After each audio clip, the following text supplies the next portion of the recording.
जय श्री राम।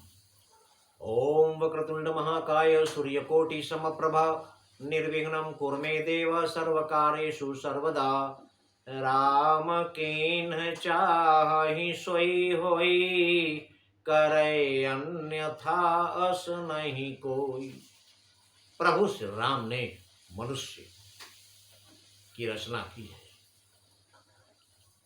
आश्चर्य करने की आवश्यकता नहीं है कि प्रभु श्री राम ने कैसे सृष्टि की रचना की है, क्योंकि प्रभु श्री राम के नाम में ही ब्रह्मा विष्णु महेश तीनों समाहित हैं। इसलिए सब कुछ प्रभु श्री राम को ही बताया गया है। इसलिए उन्होंने मनुष्य को बनाया, हर चीज उसके अंदर डाली है। काम क्रोध मद लोभ, हर तरह से ये संसार का मनुष्य जकड़ा हुआ है। किंतु अपने क्रोध पर आपका अधिकार होना चाहिए। क्रोध कीजिए, किंतु बुराई का नाश करने के लिए, अन्याय का नाश करने के लिए। ये नहीं कि क्रोध करके किसी की शांत जिंदगी में आप जहर घोल दें, उसके बच्चों को अनाथ कर दें, समाज में उसका जीना दूभर कर दें। प्रभु ने आपको धन दौलत शक्ति सामर्थ्य इसलिए नहीं दिया कि आप दूसरों की जिंदगी में भूचाल ला दें, तूफान मचा दें। आपके छोटे से क्रोध के कारण किसी के परिवार का चिराग बुझ सकता है, उसके जीवन में अंधकार छा सकता है, उसके बच्चे अनाथ हो सकते हैं, दाने दाने को मोहताज हो सकते हैं। आपका क्या गया? आपके अंदर इतना ईगो है कि आप किसी की जिंदगी खराब कर देंगे? नहीं। याद रखिए, भगवान के घर देर है अंधेर नहीं है। आज आपको धन दौलत शक्ति इसलिए दिया है कि आप दूसरों की सहायता करें, ना कि दूसरों का जीवन मुश्किल कर दे, उनका जीना दूभर कर दे। इसलिए अपना क्रोध उचित जगह लाइए, और ज्यादा क्रोध करने वाला और बिना सोचे समझे दूसरों के जीवन में जहर घोलने वाला व्यक्ति अपने जीवन में सुख के लिए, शांति के लिए तरस के रह जाता है।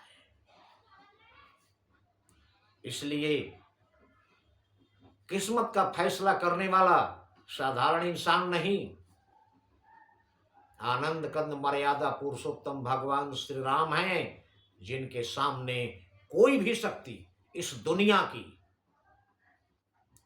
कुछ नहीं कर सकती। राम कीन चाहि सोई होई, करे अन्यथा अस नहीं कोई। ऐसा कोई भी नहीं है जो प्रभु श्री राम की मर्जी के खिलाफ जा सके।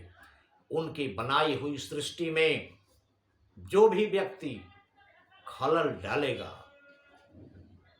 इंसान तो उसे क्षमा भी कर सकता है, क्योंकि इंसान स्वार्थी होता है।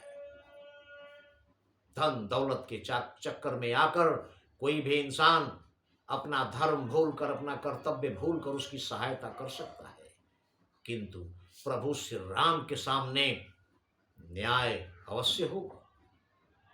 और उनकी लाठी जब पड़ती है, जब उनकी चलती है, तो किसी और की नहीं चलती। इसलिए ध्यान रखिए, संसार को धोखा दिया जा सकता है, लेकिन संसार के जो स्वामी हैं वो हर जीव, हर घड़ी, हर समय, हर जीव पर नजर रखते हैं। मनुष्य जीवन मिला है 84 लाख योनियों से मुक्ति पाने के लिए, ना कि दूसरों के जीवन में जहर घोलने के लिए, बेईमानी शैतानी मार काट करने के लिए। मनुष्य जीवन थोड़े ही मिला है, ये तो जानवर करते हैं। इंसान हो, इंसान की तरह रहो, ताकि प्रभु श्री राम की कृपा आपके ऊपर हमेशा बरसती रहे और आपका जीवन सुखमय रहे। जियो और जीने दो। सर्वे भवन्तु सुखिनः, सर्वे सन्तु निरामया, सर्वे भद्राणि पश्यन्तु, मां कश्चित् दुःख भाग् भवेत्। दूसरों का कल्याण कीजिए, इसी में आपकी भलाई है। क्योंकि गिव रिस्पेक्ट गेट रिस्पेक्ट, अगर दूसरों का सम्मान करेंगे तो सम्मान मिलेगा, दूसरों का नुकसान करेंगे तो वो आपका इतना बड़ा नुकसान कर देगा जिसकी कल्पना भी आपने नहीं की होगी। इसलिए शांत रहिए, सुख से रहिए और दूसरों को सुख और चैन से रहने दीजिए। जय श्री राम।